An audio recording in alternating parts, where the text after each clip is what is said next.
Hello friends, good morning. My name is વિડલ. આજનો આપણે આ જબરજસ્ત એક ટોપિક સાથે તમારી સાથે ડિસ્કશન્સ કરવાની છે. તે ટોપિકનું નામ છે વર્ડ્સ ફોર વેધર. વેધરના અલગ અલગ પ્રકારના બહુ બધા વર્ડ્સની આજે ડિસ્કશન્સ કરવાની છે. એ શરૂઆત કરતા પહેલા આપણે શરૂઆત કરીશું એક જબરજસ્ત થોટ થી, કારણ કે એ આપણા ઘણા લાઈફની અંદર ઘણા બધા ચેન્જિંગ કરી દે એવો થોટ છે. તો thought is that every day may not be good. Every day may not be good.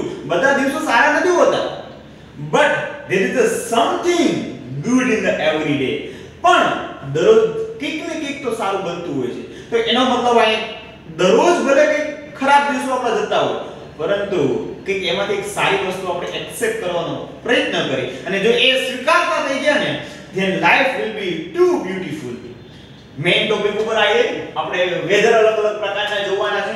એનો પહેલો વર્ડ છે રેન, બીજો વર્ડ છે ક્લાઉડ્સ, સેકન્ડ વર્ડ છે cold and white.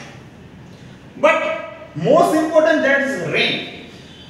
Rain, without rain we can't do anything in this world, because our country is depend on the rain, because our country is the agriculture country.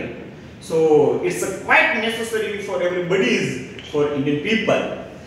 એના માટે અલગ અલગ પ્રકારના words આપણે જોવાના છે કે વરસાદના ટાઇપ્સ અહીં આપ્યા છે. કેવા કેવા વરસાદ રીતે કેવા કેવા વર્ડ્સ વપરાય છે. પહેલો વર્ડ છે ઝરમર વરસાદ. ઝરમર વરસાદ એટલે શું? કે રિયાલિટી એવી હોય છે કે બહુ પલ્લેને નોર્મલી આવતો આપણે સ્પ્રે સાટીએ ને એવો વરસાદ એમ કહીએ તો એને કહેવાય છે ડ્રિઝલ. એને ઇંગ્લિશમાં શું કહેવાય છે? ડ્રિઝલ. સેકન્ડ વર્ડ છે ધીમો વરસાદ. એટલે ના તમને ફાસ્ટ પણ ન હોય ના ફૂલ પણ ના હોય, એટલે નોર્મલ વરસાદ, એને કહેશું આપણે સાવર, ધીમો વરસાદ. થર્ડ વર્ડ છે વરસાદ.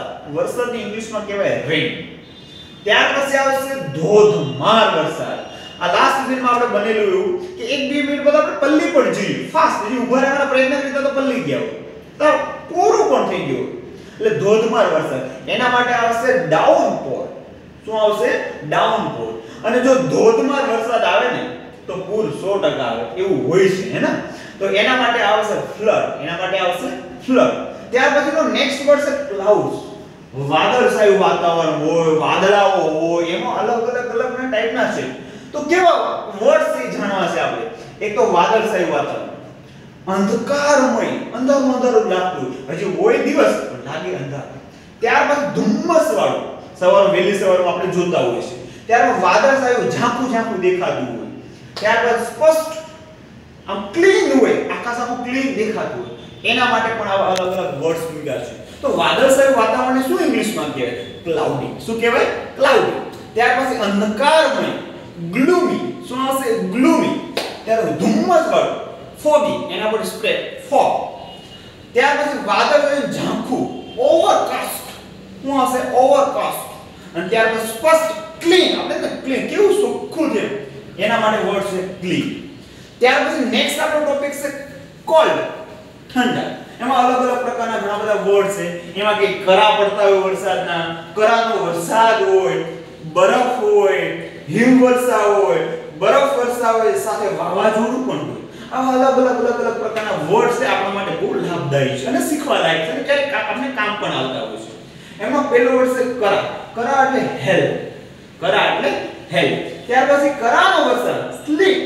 શું આવશે? કરાનો વરસાદ સ્લીપ. ત્યાર પછી બરફ, સ્નો. આઉટ ઓફ કન્ટ્રીનો યુકે, ઓલમોસ્ટ લંડન, અમેરિકા, આ બધા કન્ટ્રીની અંદર સ્નો વધારે પડતો હોય. આપણે જેમાં વરસાદ પડે ત્યાં બરફ વધારે પડતો હોય છે. ત્યાર પછી હિમવર્ષા, સ્નો ફ્લો. Snow flow. શું આવે? સ્નો ફ્લેક પણ કહેવાય, સ્નો ફ્લો પણ કહેવાય. અલગ અલગ પ્રકારના વર્ડ્સ આપેલા છે. ત્યાર પછી બરફ વર્ષા સાથે વાવાઝોડું પણ હોય. એના માટે જબરજસ્ત બ્લિઝર્ડ. મસ્ત વર્ડ છે, સાંભળવામાં બહુ મજા આવે એવો. ત્યાર પછી વાઇન્ડ. વાઇન્ડ એટલે પવન ફૂંકાવો. અલગ અલગ પ્રકારના પવન ફૂંકાતા હોય. એમાં હવા, તૂફાની મોસમ, તૂફાની આંધી આવી ગઈ. ત્યાર ઉગ્ર આંધી, એટલે કે અતિની ગતિ ના હોય એવી વસ્તુ પણ થતી હોય છે. કારણ કે હમણાં થોડો ટાઈમ પહેલા આપણે ગુજરાતમાં પણ જબરજસ્ત વાવાઝોડું આવ્યું હતું, ત્યારે અલગ અલગ પ્રકારના વર્ડ્સ આપણે જોવા જોઈએ. એમાંનો મંદ હવા, બ્રિજ. મંદ હવા એટલે બ્રિજ. ત્યારબાદ તૂફાની મોસમ, બ્લસ્ટરી. તુફાની મોસમ. ત્યાર પછી તૂફાની ખાલી એટલે હવા હોય જબરજસ્ત હોય આપણે કે રૂકી ના શકતા આપણે ફેંકાઈ જતા હોય એ તૂફાની વિન્ડી શું આવશે એના માટે વિન્ડી ત્યાર પછી આંધી આંધી એટલે આંધીનો મતલબ કે કોઈ લિમિટેશન્સ ના હોય પવનનો એના માટે આવશે ઇંગ્લિશ ગેલ ઉગ્ર આંધી એટલે કે હવે કોઈ ઓપ્શન જ બાકી નથી ત્યારે એના માટે આ વર્ડ્સ યુઝ કર કે પવનની કોઈ લિમિટેશન જ નથી એને કહેવાય છે હરિકેન શું કહેવામાં આવે છે હરિકેન એને જ કહેવામાં આવે છે હરિકેન તો આજે આપણે આ ડિસ્કશન્સ કરીએ ચાર main words first rain clouds cold and wind આ બધા જ વર્ડ્સ આપણે કંઈક ને કંઈક કામ લાગી રહ્યા ઘણા બધા વર્ડ તમે જોયા હશે ઘણા બધા સાંભળ્યા હશે પણ આ વર્ડ્સ તમારા માટે કંઈક ને કંઈક હેલ્પ થાય છે તમે આ વિડિયોને સબસ્ક્રાઇબ કરજો શેર કરજો અને લોકોને પણ બતાવજો કે નહીં આવી વસ્તુ ઘણી બધી શીખવા લાયક છે અને તમને જો આ વસ્તુ ગમે તો